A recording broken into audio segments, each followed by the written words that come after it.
So I wanted to go over the multivariable chain rule in Cal 3, but I need to go over the chain rule from Cal 1 first.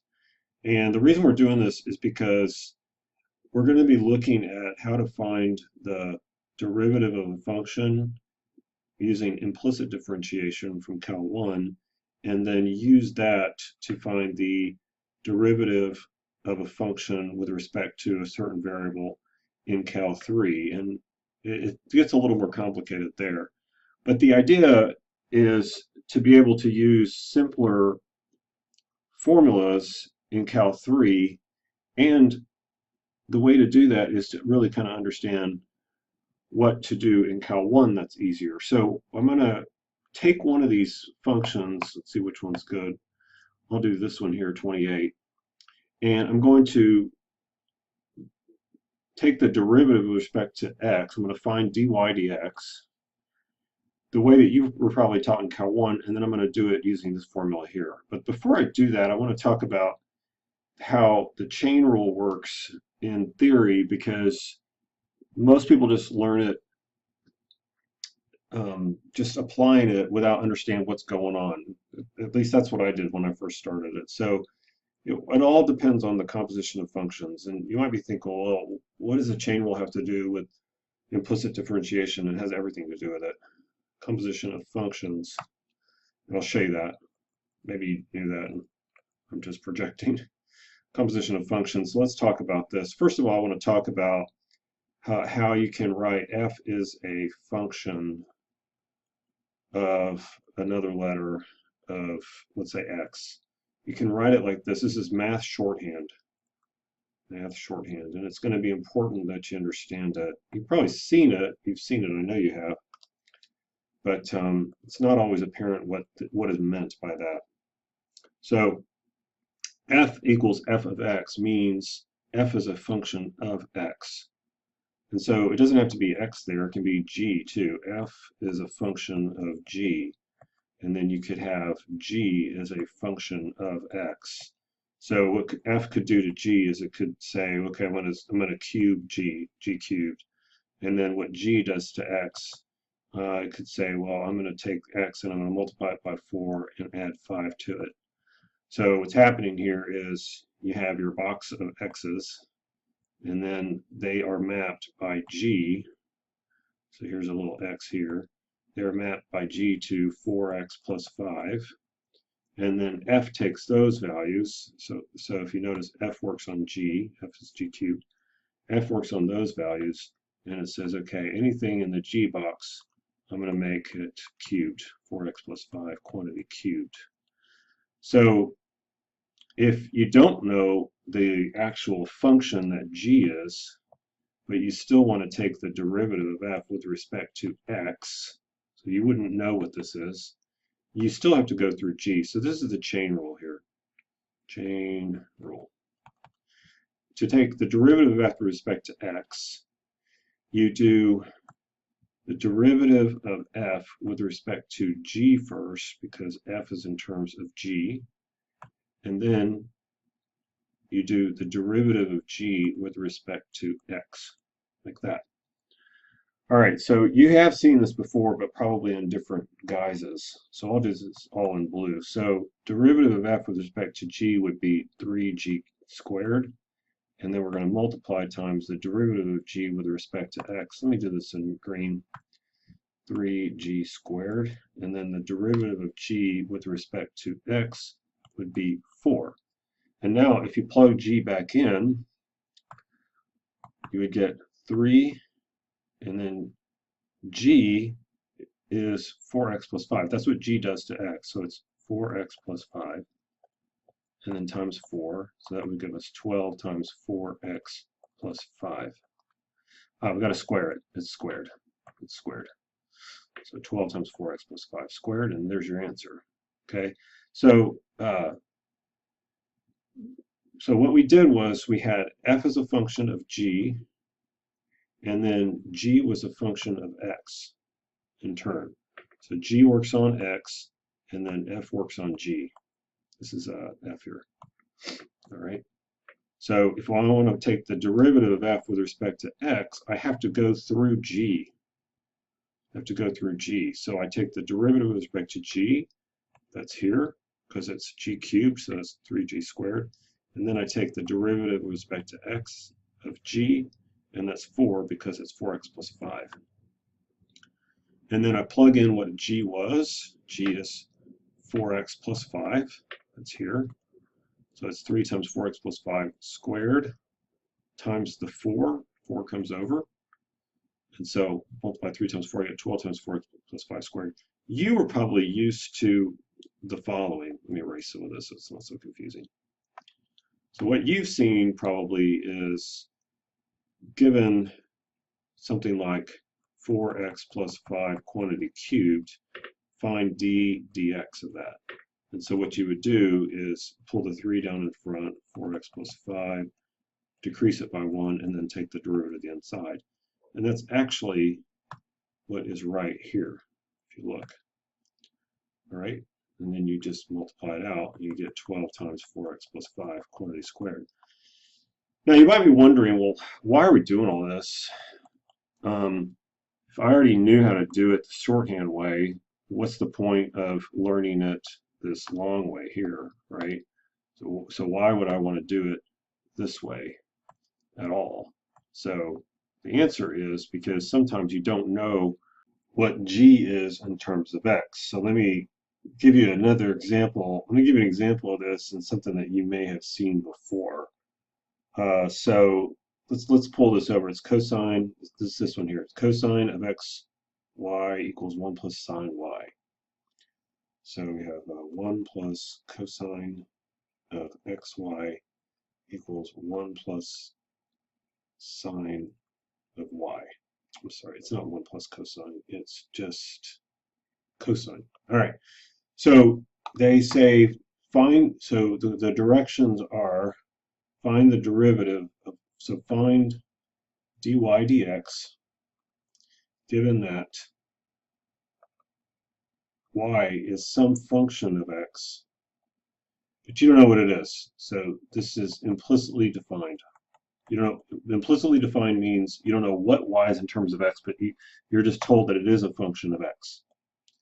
All right, so the way you learned this in calculus was you took the derivative of the outside and then you take the derivative of the inside. So this was negative sine of xy, and now you take the derivative of the inside. This would be the product rule here. This is the product rule. So the derivative of x is 1 times y plus x times the derivative of y, which is 1, and then you write dy dx whenever there's a y. And then on the other side, you get 0, and then the derivative of sine of y is cosine of y, and then every time you see a y and you're taking the derivative of it, you write dy dx. And I don't know if you were told, you probably were, but it's like, why is this here, right? Every time you take the derivative of a y term, like when I took the derivative of this term in here in the product rule, it's 1, and then you just tack on this dy dx.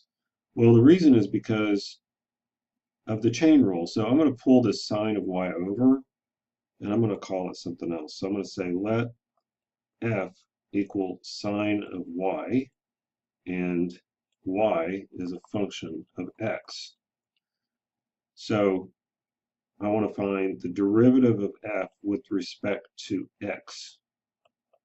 I want to find the derivative of this term with respect to x. That's what I have to do, find dy dx. So what I'm doing is when I did this before, I just did d dx on both sides. d dx on both sides here. d dx on both sides. Derivative with respect to x. And so what I'm doing is I'm taking the derivative with respect to x of that piece there. So I do df dy times dy dx. So f is a function of y is a function of x. If I want to take the derivative of f with respect to x, I have to go through y first. So derivative with respect to y, derivative of y with respect to x. And so what you get out of this, if it's sine, f is sine y, is you get cosine of y, and then times dy dx. And that's why the dy dx is there. tack it on every time you every time you take the derivative with respect to y, you have to multiply by dy dx, because y is a function of x, but it's not given as to what it is. I mean, who knows? It could be y equals x squared or y equals natural log of x, but you don't know that. All right. So what you do here is you finish. Let's go ahead and finish this from Cal 1.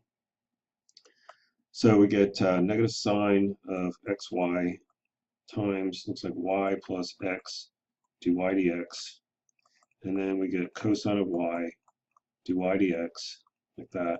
And now what I'm going to do is I'm going to multiply this out and solve for dy dx. I'm going to pause the video and come back. Okay, so we're here, and then this is the answer here. And I want you to pause the video, but before you do that, what I did was on the last step, I pulled out this dy dx and this dy dx, and then I had the cosine y, the x sine xy left over, and I divided by that. So pause the video and see if you understand what I did. So another way to do this problem is so before we go there, here's what happened. We took this equation here, well, no, we didn't. We took an equation further up, right? We took this equation in blue, what you see here in blue, and we want to find the derivative of y with respect to x. And it's a long process. I mean, it's no joke. So there's another way to do it, though. And what I'm going to do is and this is the Cal 3 way of doing it. Some of you might have learned this in Cal 1, I don't know. But what you can do is you can move everything over to one side. So that's what I'm going to do. So we get this here. So what I did is I moved what's on the right over to the left. So it's cosine of xy minus 1 minus sine of y. Now I am going to call this a new function. I'm going to call it capital F of xy. Okay, so that's going to be cosine of xy minus 1 minus sine of y. Now, the chain rule that you learned before this material, the one in Cal 3, is going to be applied now. And what we're going to do is we're going to use this right here. So in this case, we're going to have f is a function of x and y. That's like the z is f of xy. And then right here, x is going to be a function of itself. So I'm going to say x is just a function of itself. And then y is a function of x. Y is a function of x. So I'm going to write like that. Y is a function of x. X is basically not a function. It's just its own little term. All right. So when you have the situation, f is in terms of x and y, x is in terms of a variable, y is in terms of a variable, then the way you do the derivative, I'm going to model it on this, it's going to be the derivative of f with respect to x is going to be the partial of f with respect to x times dx dx plus the partial of f with respect to y dy dx. So instead of f in here, I'm using little f, I'm using capital F. And instead of z, I'm using capital F. Z is a function of x. Now, z, what they've done is they've written z and f, z and little f together. I'm putting it all together. I'm making it one variable, not two. Z, little z, and little f. Instead of those, I'm putting capital F and capital F. It's the same thing. This means here, capital F is a function of x, y. This means here, z is a function of x and y. All right, anyway, so we're going according to the chain rule. So this piece here is here. And then the partial with respect to x, partial of x with respect to a variable. Partial of capital F with respect to y, partial of y with respect to a variable. In this case, t is x. T is x. So I'm going to pull this over and we're going to apply it to what we have. All right. So before I apply it, though, I just want to show you something first. Let me just look at the theory first. So what we have is capital F of xy is equal to 0. That's what I have here.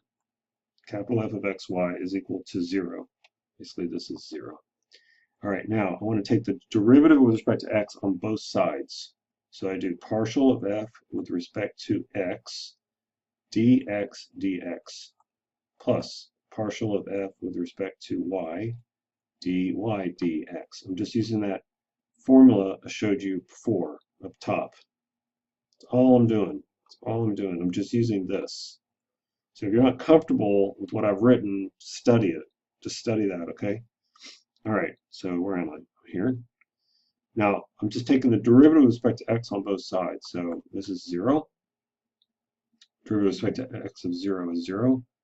And now this is 1. So I get partial of f with respect to x plus partial of f with respect to y, dy dx equals 0. Now, if I want to solve for dy dx, I just get negative f sub y, that's partial of f with respect to y, partial f sub x, and then over f sub y. Let me write it like it's there. So it's partial of f with respect to x, partial of f with respect to y. And there's another way to write that. A little more shorthand would be capital F sub x. This one's negative. It's negative over capital F sub y. All right, so if I were to do that over here on this side, all right, all I have to do is find this to find dy dx. So let's do it. What's f sub x is negative sine of xy times y, because you take the derivative of the inside. We don't need product rule here because y is a constant. We're just doing in terms of x. So y is a constant. So for example, if it were cosine of 4x, the answer would be negative sine of 4x times 4, right? Well, 4 is like y here. Okay, and then the derivative of 1 is 0. And then the derivative of sine of y with respect to x is 0. So essentially all we have here is negative y sine of xy. Now, then we do capital F sub y. Capital F sub y is negative sine of xy times x, and then minus cosine of y. We're done there. We don't write the dy dx. We don't need it. That's from Cal 1. Now, my formula for dy dx that I found, dy over dx, is negative f sub x. So I'm going to pull this over. So it's y sine of xy over f sub y. So I'm going to pull this over. Negative sine of xy times x, let me put that in front, x, and then minus cosine of y. And what I can do is I can go ahead and just clean this up a bit. And I get negative y sine of xy over x sine of xy plus cosine of y. Just pulled the negative out the bottom. Now let's compare that to what we got before. Yeah, it's the same thing. You look at this, y sine of xy is on top.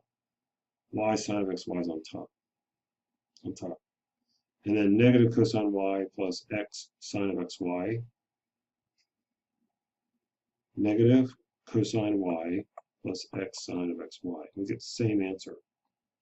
So it's a lot easier, I think, doing the Cal 3 way.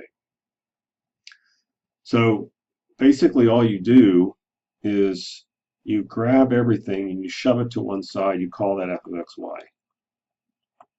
F of x comma y. What we did was we took everything and we shoved it to one side, and that was f of xy. And then we took the derivative with respect to x, and then the derivative with respect to y, and put negative f sub x on top over f sub y, and that was our answer. And it's all legit. This is called the implicit function theorem. It's not like a trick or a shortcut or anything like that. It's all legit. So let's try one more, and then we'll move on to higher level stuff. So everyone has problems with inverse tangent. So let's try that one, 29. I'm going to grab that and come over. All right, so here we are. So what I want to do is I want to use that new formula that we just got. So I'm going to move some stuff over. So I'm going to move whatever's on the right over to the left, or you can do it the other way around, it doesn't matter. Minus xy squared equals 0. Now, this here, I'm going to call that f of xy. So what we have here is f of xy equals 0. All right, so now I find f sub x. F sub x, now we have to remember that inverse tangent of u, when you take the derivative of it with respect to x, u is some function of x. U is a function of x. This is u prime over 1 plus u squared. This is the chain rule from Cal 1. If you're not convinced of that, stare at it for a while, see if you understand. If you don't, email me, all right? So f sub x is going to be, get this out of the way, f sub x is derivative of the inside with respect to x is 2xy over 1 plus, and then the inside squared, minus 1, it's this piece here, minus 1, minus y squared. It's minus y squared because the y squared serves as a constant to that last term. Let me erase all this. It's in the way. All right, so now we take the derivative with respect to y. So derivative with respect to y is x squared. That's an inverse tangent piece. X squared over 1 plus x squared y quantity squared. Derivative of x with respect to y is 0 because x is a constant. And then that last piece would be negative 2xy. All right, so now the derivative of y with respect to x, dy dx, is negative f sub x over f sub y. So what we get is a bunch of stuff. So although this piece here is going to become positive now. So it's 1 plus y squared and then minus 2xy over 1 plus quantity x squared y quantity squared over, and now this piece here will be x squared over 1 plus x squared y quantity squared minus 2xy minus 2xy. So now we can clean this up by multiplying by 1 plus x squared y quantity squared on the top and the bottom. And then we'd finish it out. So this is just some algebra. That's not what I really want to go over, because I want to go over some the Cal 3 piece of this. So we're doing a little bit of Cal 1 using Cal 3 topics, methods, but I haven't gotten really to multivariable stuff. So let's analyze this here. This here is going to be using the same stuff we used before. So let me derive these two formulas, and it's going to be the same thing we did before. All right, so I'm going to grab some blank paper and we'll do this. So let's do it. So here the situation is just a little different. We have z is a function of x and y, and then x and y are just variables. X and y are variables. All right. So we're going to pull the f of xy over. So z minus f of xy equals 0. So that's what we had before with the capital F. Okay, we set it equals 0. And now I'm going to call this capital F. And it's capital F of x, y, z. All right, because now we got 3 variables for capital F. All right, so now what we want is the derivative, the partial. So z's in terms of 2 variables. So when I take its derivative, it's partials. So let me write what we want over here. So goal is to find the partial of z with respect to x and the partial of z with respect to y. So here we go. So I'm going to take this here, and I'm going to take the partial with respect to x of f of x, y, and z. So that will be the partial of f with respect to x, partial of x with respect to x, plus partial of f with respect to y, partial y with respect to x, plus partial f with respect to z, partial z with respect to x. I'm using partials here and here because x and y might be functions of other variables as well. All right, so now this guy here is 1, and I want to find the partial of z with respect to x. So here y is not a function of x, so that's 0. So what I have left over is capital F sub x, it's from here, times 1, and so this all is 0, plus capital F sub z times partial z with respect to x. This is equal to 0. This is equal to 0. Got 0 there, right? So now the partial of z with respect to x is negative capital F sub x over f sub z. And this is very similar to what we had before when we found the derivative of y with respect to x. This was f sub x negative over f sub y. So the independent variable is on the bottom. I'm sorry, the dependent variable is on the bottom, independent variables on top. So now if I have the same situation, but I want to find partial with respect to y, it's partial of z with respect to y is negative f sub y over f sub z. So basically what we did here was we found partial of z with respect to y and partial of z with respect to x implicitly by using this new way to do it, this right here. So what you do is you take your function that z is equal to and you move it over to the left or the right, whatever. You call that a new function, capital F, and then you take the derivative with respect to x and you go about your business. You really don't need all that if you just memorize the formula. So I want you to know the theory, but if you're desperate, you don't remember it, whatever, on a test you may not remember the theory. That's okay, just memorize the formulas. Let's do an example of this. So I'm going to pull one over. Okay, so here goes. So I'm going to pull that z squared over. Yz plus x natural log of y equals, minus natural log of y minus z squared equals 0. So I'm going to call this f of x, y, z.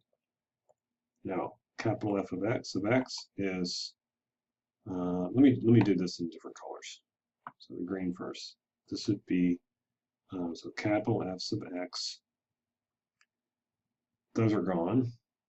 Okay, now this piece here would be just natural log of y. That's it. And then capital F sub y would be z plus, all right, now x is it's a constant with respect to y, so this is x times 1 over y, is the derivative of natural log of y. And then the z squared goes to, that's a constant with respect to y. So this is equal to 0. And so now what we get, f sub z is y. The middle piece is constant, so that's 0 minus 2z. So from all this, we can just say the partial of z with respect to x is negative f sub x over f sub z. So f sub x is negative natural log of y over, and then when I'm going to put the negative on the bottom. I'm going to put the negative on the bottom. These two switch, so it's 2z minus y.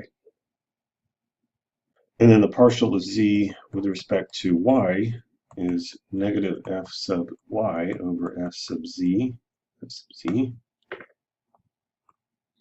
which is, let me do it below. F sub y would be, I'll do it here, negative z minus x over y over y minus 2z. I'm going to go ahead and distribute the negative on the bottom instead. So it's z plus x over y over 2z minus y. And then when you work this out, it becomes zy plus x over 2yz minus y squared. That's the answer.